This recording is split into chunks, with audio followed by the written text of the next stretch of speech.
Perkenalkan Bu, saya Bidan Ami. Saya sedang berjaga pada siang hari ini. Ada yang bisa saya bantu? Ya Bu, saya itu datang ke sini karena saya sudah 2 tahun menikah tapi belum memiliki anak. Oh baik, kalau itu saya minta identitasnya dulu ya Bu ya. Ya Bu, Namanya siapa Bu? saya Ibu C. Usianya? Usia saya 24 tahun Bu. Rumahnya di mana Bu? Saya di Surakarta. Mengaku agamanya apa ya? Agama saya Islam Bu. Pekerjaannya apa Bu? Saya bekerja sebagai wira swasta. Pendidikannya? Terakhir SMA Bu. Ibu sebelumnya pakai kontrasepsi apa? Saya tidak menggunakan kontrasepsi apapun. Wah, dari nikah itu Enggak, ya? tidak sama sekali. Kalau begitu, sekarang saya akan melakukan konseling mengenai infertilitas ya Bu ya. Tujuannya itu agar ibu mengetahui tentang infertilitas, terus macam-macamnya apa, penyebabnya apa, dan cara pencegahannya bagaimana. Jadi gini Bu, infertilitas itu merupakan suatu kegagalan pada suami dan istri untuk mengalami kehamilan setelah berhubungan seksual tanpa alat kontrasepsi selama 1 tahun. Infertilitas itu dibagi menjadi 2 macam. Yang pertama itu ada yang primer dan sekunder. Kalau yang primer itu pasangan suami istrinya belum mampu dan belum memiliki anak tanpa menggunakan alat kontrasepsi apapun. Terus kalau yang primer itu pasangan suami istrinya sebelumnya udah pernah punya anak, tapi saat ini belum memiliki anak lagi setelah berhubungan seksual yang paling sekitar 2-3 kali tanpa alat kontrasepsi apapun gitu.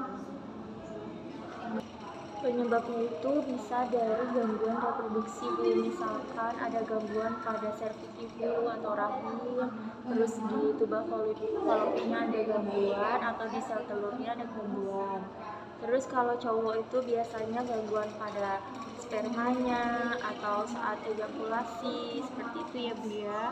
Yaitu pencegahan atau penanganan pada infertilitas. Yang pertama itu kalau misalkan ada infeksi pada yang tadi serviks atau rahim, terus sel telur atau ovum di tuba fallopi itu sebaiknya segera dilakukan penanganan.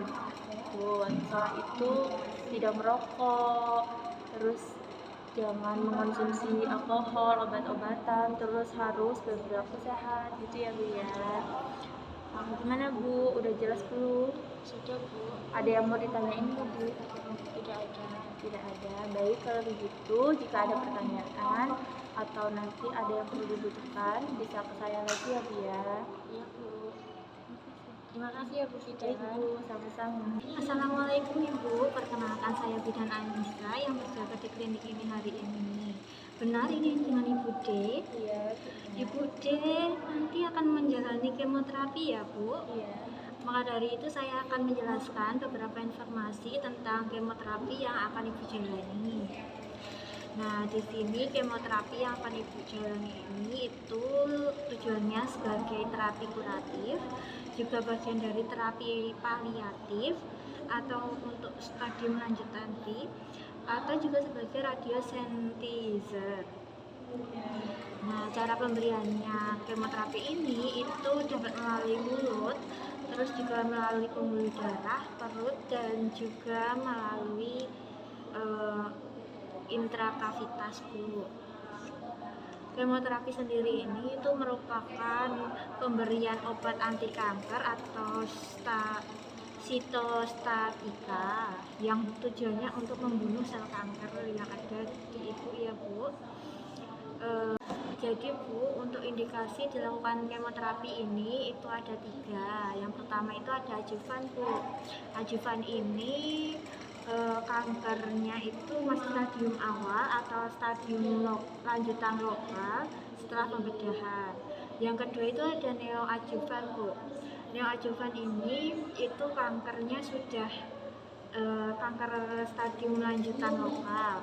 Nah, kalau yang ketiga ini tuh paliatif. Paliatif ini kankernya itu sudah stadium lanjutan jauh.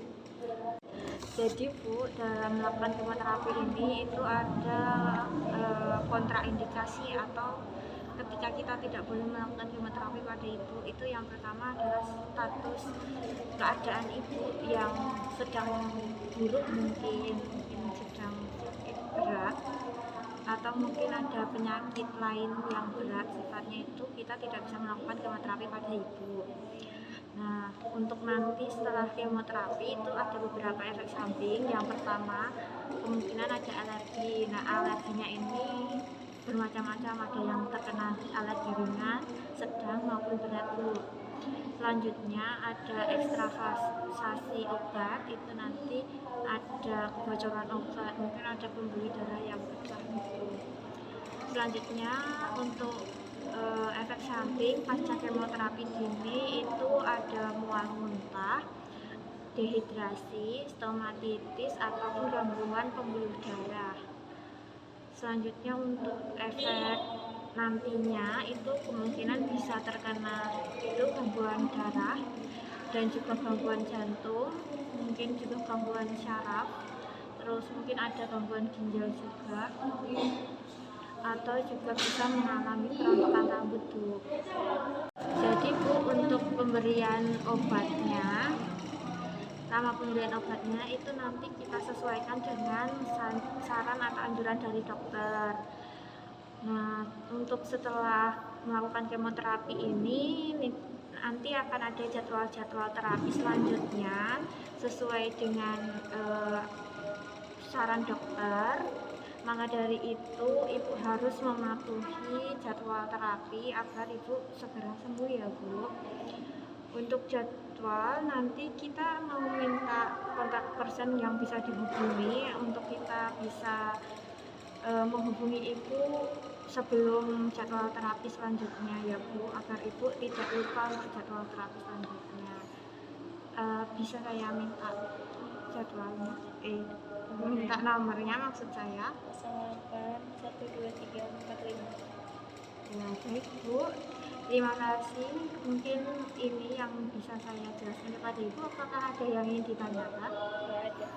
Baik, kalau tidak ada yang ditanyakan, mungkin nanti ada pertanyaan-pertanyaan tentang kemoterapi Ibu bisa Ibu berikan kepada saya ataupun dokter. Baik, terima kasih Ibu. Terima kasih Bu.